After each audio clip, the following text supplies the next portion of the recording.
Cosmetic family? Hey, thanks for joining us on the Cosmetic Podcast. Cosmetic means being a person or thing that gives rise to a phenomenon that is dynamic or energizing. We're tackling topics and telling the truth. I'm Rodrigo Ross. I'm Keith Benson. So today I am going to try and not pop out of my seat, but I'm not making any promises because we are talking about the audacity of authenticity with two of the fiercest, most spectacular Black women CEOs in the country, Lucria Ortiz and Monique Parsons. It is here, family. We got it happening. Yes. Hello, lovelies. We are so glad that you are joining us today. Hi, thank you for having me. I love the energy, always happy to be back here. Yes. There you go. Perfect for a Friday. Thank you for having me. Yeah. All right. Well, let's make this party start then. Rod, go and kick us off, lady. So, you know, I love a good quote and data and read and stuff. So according to Forbes magazine, Black women's leadership isn't just about their strength and their perseverance. We know that Black women are strong. Heck, we ran the Underground Railroad. Let's just call it thing a thing, right? But it's about how consistently they show up and fight, not just for their own good, but for the common good, right? Whether Black women are narrowing the wealth gap or fighting for free and fair elections or gearing up to assume some of the highest positions in corporations and organizations across the country. When Black women lead, we all win, right? So we know that, but tell me, and we'll start with Kriya, tell me, do you feel that every day in your space as you're going about changing the world?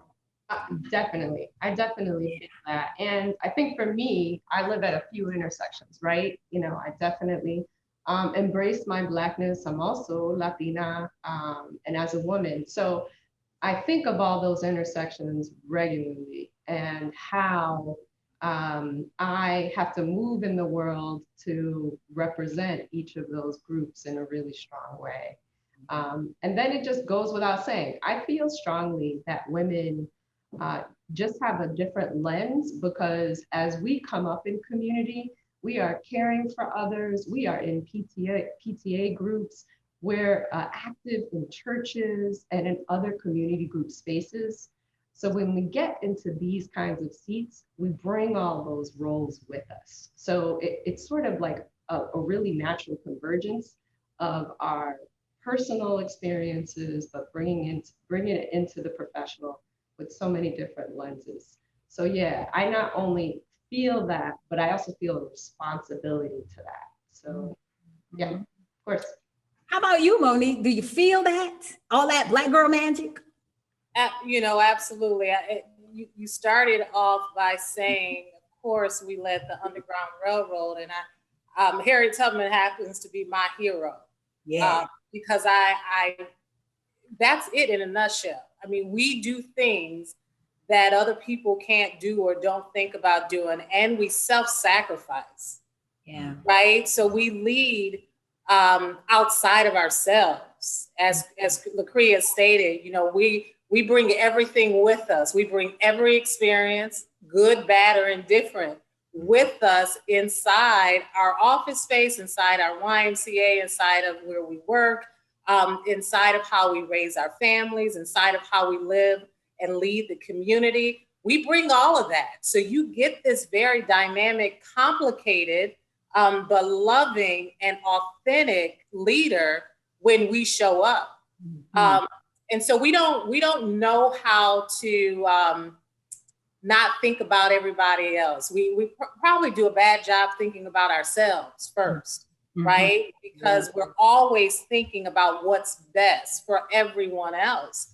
And so when you have that in a leader, you don't have personalized agendas. Yeah. You know, you're not leading because you're trying to get to the next level. We are so blessed. We know the next level is going to be there for us because we've already done everything else. So we lead knowing we walk. We lead, you know, our steps are already ordered. So we don't have that concern about, oh, let me hurry up and finish and do this so I can make it there. We're thinking about how are we going to make the spaces better that we're in. So when it's time for us to leave, we've made an impact. So we feel that every day. And just like Lucria said, it's an obligation and it's a responsibility that we take seriously. Yes, I love that. Yes. So this research professor, Brene Brown, she said she's more known for her work around shame and vulnerability, but she defines authentic as this daily practice of letting go of who we think we're supposed to be and embracing who we are. How do you guys practice being authentic? And I love this question. I was just talking about authentic leadership with a Latino CEO, a Latino group down in Houston. So the way that I see it is it's really bringing all of my full self to the table and all of my experiences. And I feel a responsibility to that because as people of color in this current space, there's such an open opportunity to do that. But I wouldn't say that was the case for most of my career. For most of my career, I had to swallow who I was for a good long time and then grew my way into being in this space right now. And then the other thing that I think is very important about us being authentic is talking about how that silencing happens and that racism we experience, that sexism we experience as women, and being open about it and authentic and vulnerable, as Brene says, so that other leaders can see that's okay. That's okay for me to do that. I'm a human being. I can work through that, process it, and also teach others that that authenticity is the most important. That's how you build, I think, team, by showing that authentic leadership and holding your integrity really close. So love that question. Yeah, I love that question too. So I have always been a huge admirer of Lucria. She didn't know it even before I met her. And I was in the movement, but I started like coming out to different conferences and, you know, participating in that. And I would see her on stage, or she would be a part of the group that was planning some of the conferences, right? And I would just watch her, and for whatever reason, her energy captured mine. And so I would just watch her from a distance, sitting at a table in the back room of the conference center, and just listening to her and watching her confidence and her strength, right? And so the reason why I love this question, and I started there, is because I was able to sort of embrace her authentic self and how she moved throughout the crowd without even knowing that I was watching her, right? And so I saw that in her and didn't know where she worked, why she was at or anything like that, but I just saw her being herself. And so whenever I get an opportunity to speak, especially in front of young leaders, I tell them the first thing I had to do was throw away the concept of what I thought a CEO looked like. And that's hard to do in the Y movement because you got, right? It's like they all look the same, typically, right? And I said, throw that away, right? And start seeing yourself in that role fully as you are. And like Lucria, I had a process. I wasn't always that confident, you know, Black woman. I didn't know that. I thought, oh, okay, I got to do this. I got to act this way. I have to talk this way. You know, in my private life, I'm going to have to look this way and be this way. I'm a single mother of a 23-year-old young Black man, have always been a single mom, never imagined that there would be a space for me in this movement, you know, as a CEO. So it wasn't until I started seeing other people move in their authentic self and their nature and how they spoke and how they talked and how they interacted that I started feeling comfortable enough to say there is room for me and I can be myself. You know, I can show up as I am and either they will appreciate that or not. So, you know, no matter what we're doing and what role we're playing, I think it's important to know, especially when you're in the C-suite, that people are watching you. And they're watching how you treat them and then how you turn around and treat someone else. Right. Or how you talk and engage, or how you act and stand up when you see a certain group, but then how, you know, you ignore and walk past someone that may look like you, you know, and so I'm just really mindful that it's so important for me to be who I say I am, because at the end of the day, I'll slip up and eventually that real person will show up and then you just be like, oh, well, my goodness, you know, so I have to be me in every room that I enter. I have to. Yeah, yeah. And you know what? Right 100% true. I have always been a Kriya fan. I've been trying to get her autograph. I haven't gotten it yet, but I'm still working on it. So you know what I would describe her as Sade Smooth. Y'all know you know playing on Sade. Sade is just always that's I think that's how I see it, Chris. Sade Smooth. That's what. As you knew. I'm gonna get you a T-shirt, girl, that says Sade Smooth. And she is tough. I mean, And I will tell you, Monique, that same experience you had with Kriya, I had with you. Oh, we wow. were at Emily, and you got on stage to speak. And up until that point, I had never heard of you. And to see you strut across that stage in this red dress with them locks on, I just got out the chair. Y'all see me with my locks, but all you needed was a fan, like Beyonce blowing in the wind. I was like, oh, like the music was playing in the background, and there was this halo effect. You know what? It was Nipsey Hussle. Yes. In the background. Yes. I'm telling you, that was the very same. I was like, you better come on with all your melanin beautifulness, sis. Yes, I had that very same experience with you. You know, some days I blast Tupac in my office. Some days I blast Sade. It's a thing. Which leads me to ask, right? And it's always a thing, right? With Black women leaders, this whole idea of hair. Right. And in the way we show up and what is considered professional. Like me, depending on the week, who knows what kind of hair I'm going to have. I like hair. It's an accessory. I like hair. Right. But there is always a thing. Talk to me about, you know, dispelling some of these antiquated thoughts about what professionalism looks like and being bold and beautiful in your locks and being the CEO. And I've never seen Kriya straighten her hair, although I'm thinking it would be gorgeous. And I'm going to get some hair like Kriya's too for the summer. But it's always beautiful and coily. Like, talk to me about dispelling some of those myths around what is professional and what is that standard of beauty when it comes to Black women leaders. Oh man, I had the great fortune of having a mother, dark-skinned, curly hair, never straightened her hair, like never. We struggled early on because there wasn't a lot of great products for my hair, right? Like it's much better now for all of us.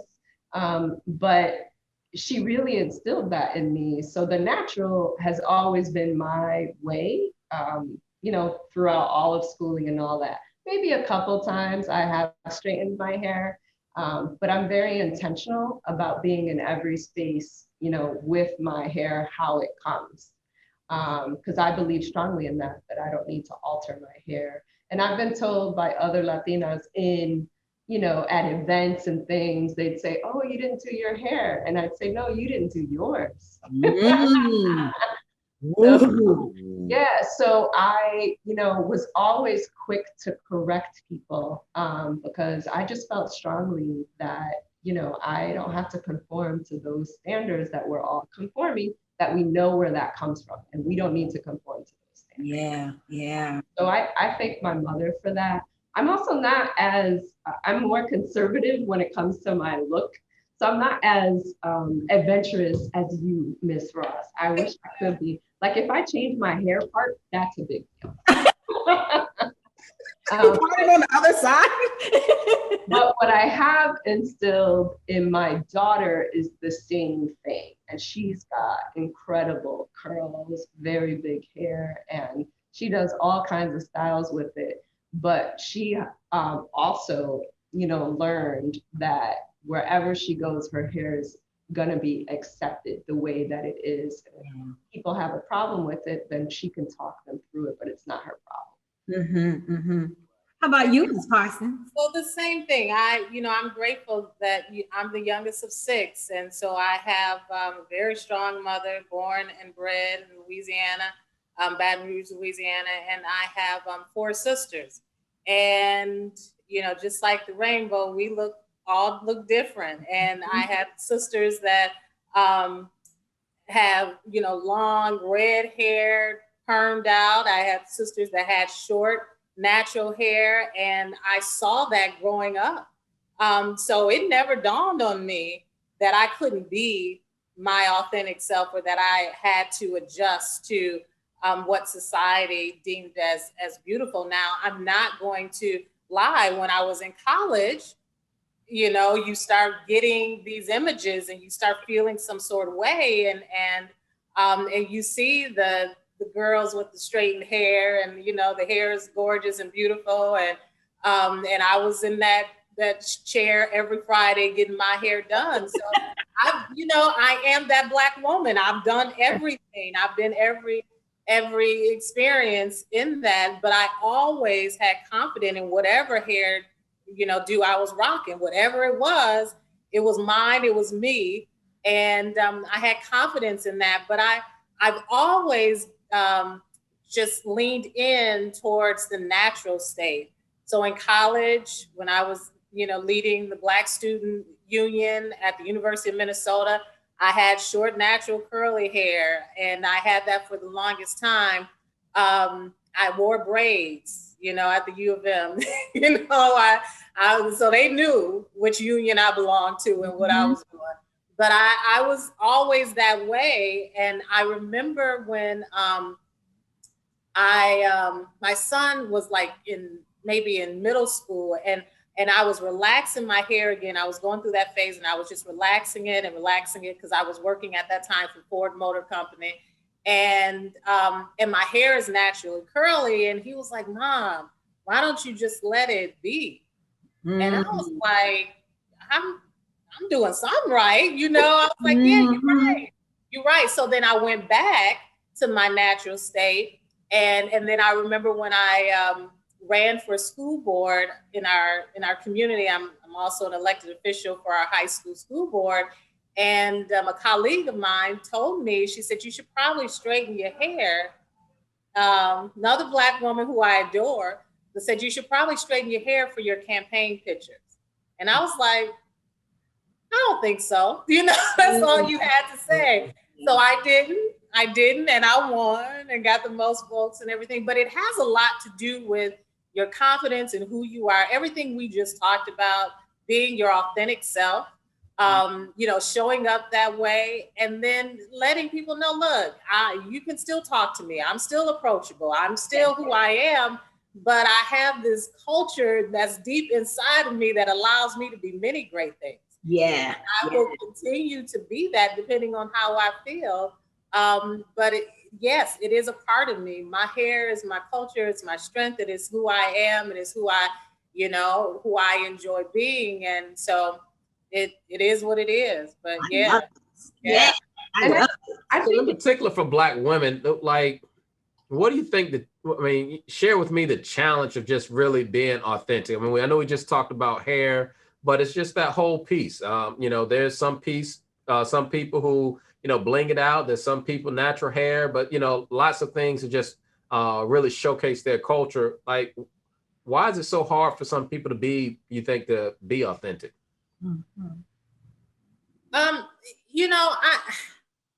I don't know if it's hard for them to be authentic. So the thing is, if you enjoy looking a certain way as a Black woman and you are confident in that space, then you're being authentic to who you are, And so I think other people looking from the outside might judge and say, "Oh, that person's not this, that person's not that." Just because I'm rocking locks doesn't mean that I'm necessarily, some people that rock them are not down for, the fight, the cause, or whatever the case may be. That's not me. I've always been that. But, so we have to stop judging people based on how they're presenting or how they show up or how they look or whatever. But the being authentic also has a lot to do with being comfortable in who you are and confident. And so while I love my job and, you know, I love everything about it, I have a career. You know, the CEO of McGaw YMCA happens to be a job that I'm in right now. It's the position that I hold right now, but it's not my career. And so I know that as a leader, that my career will extend beyond this position that I'm in. And so I have the confidence that no matter where I go and what I do, I can show up and be my authentic self. But that took time. Like, I didn't just wake up and become that person. Right. I had to go through some stuff, you know, and it didn't always feel good, but I had to go through some stuff and look myself in the mirror and say, you know what, you're okay. Like, you're going to be okay, and you're going to be able to lead and be impactful, and people are going to, you know, to embrace that. You don't have to be anything other than who you are. Yes. So that's, you know, sort of what I think. Yeah, and I would just add to that too, that it really, I think a lot of it depends on where you live in our country. So I'm in the New York area, and New York is all about being different, being unique, individual. I walk into so many spaces and see so many sisters expressing themselves through fashion, their hair, you know, how they lead in very different ways. But that's not happening all over the country, right? I talk to other leaders of otherwise. So oftentimes you can feel compressed because you don't see anyone that looks like you. You know who you are, but when you lead authentically, there's a lot more question about it because you're the super minority, right? So I think that the more that we as leaders, you know, can wade into that space, either nationally or locally, working with others to give that comfort level so that people can lean into that. Because Monique said, it's a process. So they're going through their process as well. But I very much don't take for granted where I live and where I grew up, because around here, like, being yourself is one of the most important things. Amen. New York, Brooklyn, born and raised. You said a whole mouthful. That's why hair will change every week. And I said what I said, and I wore what I wore. People are not trying to be the same. New York. That's right. So according to Harvard, right, there was a study that was published in the American Journal of Experimental Psychology, and said that Black women, who we all know are members of two marginalized groups, right, being Black and being female, experience a greater amount of discrimination in a double jeopardy kind of fashion, in that when they are judged for a misstep or a failure, or their leadership is questioned, they are penalized way more harshly than their counterparts who are white, particularly if they're white males. And so can you ladies talk about, have you experienced that? Have you felt that? Like, I have seen this very same misstep in a white counterpart in this country, but when I did it, it was a catastrophe, right? And the judging and the repercussions were way different. Do you feel that? Do you see that? Do you experience that as Black women CEOs? I think that I can't say that I've experienced a lot of that, just because of the way that I lead, and I don't,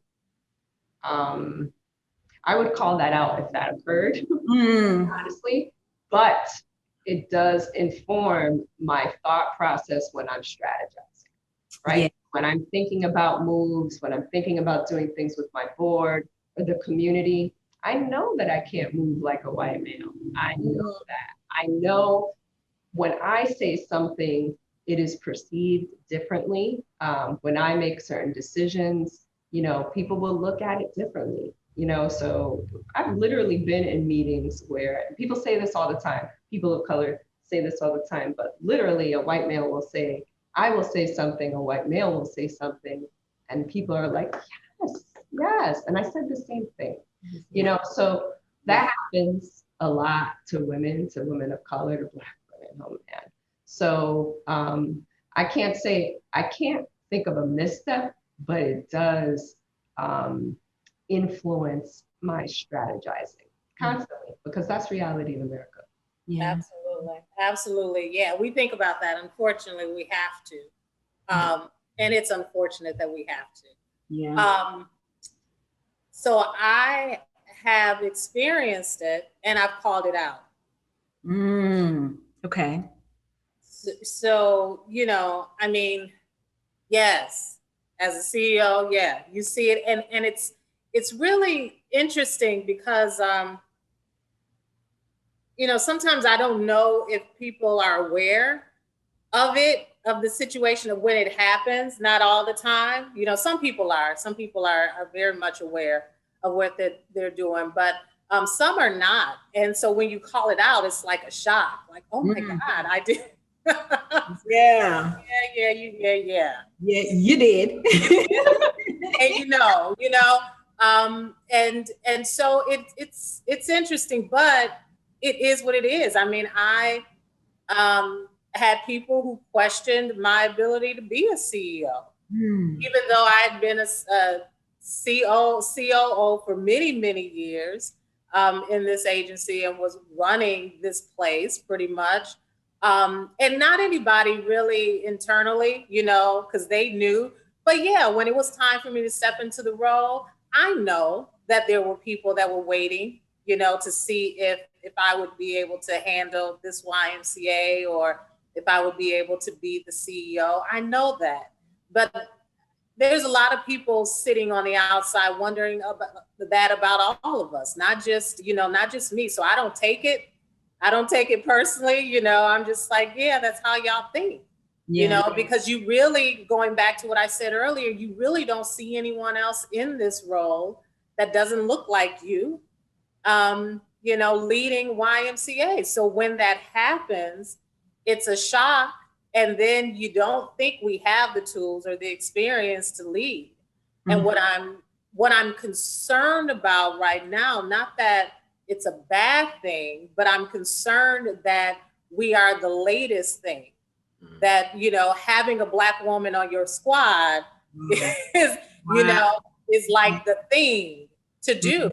And so my hope is that we do show up in our authentic selves, that we are not just being who they want us to be, but that we are truly being, who we are and lead the way that we know we need to lead, while they're inviting us to the party. Yeah. So, yeah. That's powerful. Yeah. That's definitely powerful. That's powerful. We are so fancy these days. You said a thing just now, Monique. Yeah. We are the thing. But I think the way that we lead is so impactful that to go the other way and negate the kind of expansive leadership that we have and how we move, people are not going to want to go back. People are going to recognize, and they are recognizing, right? Like, how many Black women mayors do we have right now? Those are folks that have been elected into office by the people. And we're seeing on a national stage what a Black woman could bring in terms of not only scope of skill set, but the amount of multitasking it takes to get to that level. So the staying power of the Black, we know the staying power of the Black woman. You mentioned Harriet Tubman, she sits on my magnetic board right here, because I understand our roots. Right. But I think, that incredible power cannot be, squashed. And power is the operative word, right? Yeah. So people are fearful of it, but once they experience like the ability to change community, change policy and institutions, they ain't gonna want to go back. They're not gonna want to go back. They're not gonna be able to go back. That's right. We won't allow it. Not at all. So part of practicing being authentic is really like honoring yourself. And so one of the best ways I think to honor yourself is to kind of set these boundaries. And then you guys talked about the whole holding others accountable also. And so in honoring yourself, what are some of your rights? So what I mean by that, such as I have the right to speak out when someone says or does something harmful. So like, finish this sentence for me. I have a right, or I have the right. Finish that sentence for me. I have the right to wear different hair every week. All right. Toss that in for the family. Every week. Every week. Yeah, I have the right to be accepted for who I am and what I bring. Yeah. Mm-hmm. Yeah. I started to say respected, but you don't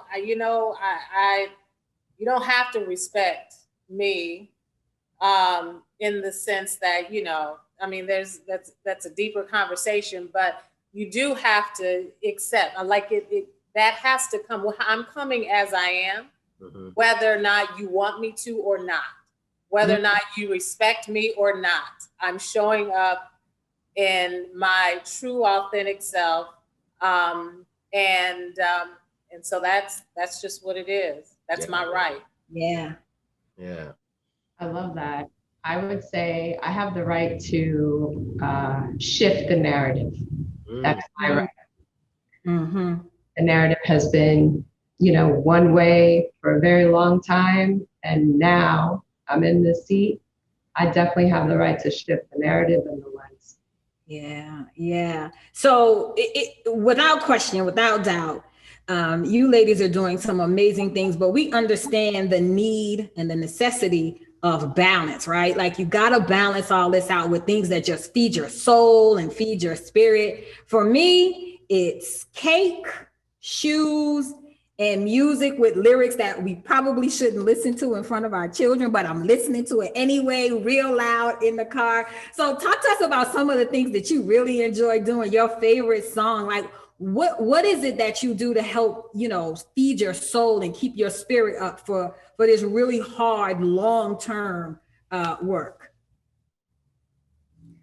I definitely do a lot of yoga. You can see my statue in the back. That's very important for me. I've been doing yoga for 20 years. I find if I can apply what I do on the mat to life, meditation, breathing, staying calm, stretching myself, if I can apply that to life, it works. But then on the flip side, I grew up listening to hip hop. Hip hop is the story and language of the unheard. Nothing else that we listen to. And that's why it spoke to me, like, as a child, because I was like, they talk about me. They talk about us in this hood. So I still am grounded in that. I probably listen to more older hip hop, screaming at the top of my lungs in my car too. But yeah, that to me is like, such an important release. And then, just staying true to me. And dancing, don't forget dancing. Anyone who has ever been out with Kriya and they are playing that right hip hop song or that right salsa music, just get out the way. Don't try to keep up. This is not for beginners. She is amazing. Like, her footwork. Are you serious right now? I gotta go. Okay, we gotta hurry up and open all the way up so we can get back together. Oh yes, indeed. Yeah. I'm Puerto Rican. You have to know how to dance. I know that's right. For me, I am very grounded in my faith. And that is the thing. That's the anchor that has kept me. That's the anchor that has told me when to say yes and also whispered in my ear when to walk away. And it gives me courage and strength to know that I have such a short time to do this work. I don't have time to play. And that he did not put me in this position for me to be afraid and to cower and to be something other than I'm not. So it is my faith and my relationship with God that sustains me. Then I also like chocolate covered almonds when I'm really stressed. Yeah. But I grew up on hip hop. The same thing. I'm the, PE, Boogie Down, Common. I'm all that. I'm old school. I'm Eric B. I'm Tupac. He is my absolute favorite. So my son is like, oh my God, okay. This was at a younger age, and he was like, Mom.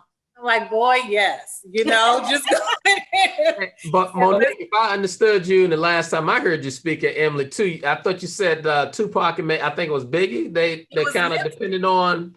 Yeah. Oh yeah. Well, so I walked out on Nipsey, and my son introduced Nipsey to me, and he was going to school in California. And so he knows better than to just send me anybody. I'm like, boy, I'm not listening to that. I'm not listening to that. He's not saying nothing. I can't even understand what they're saying.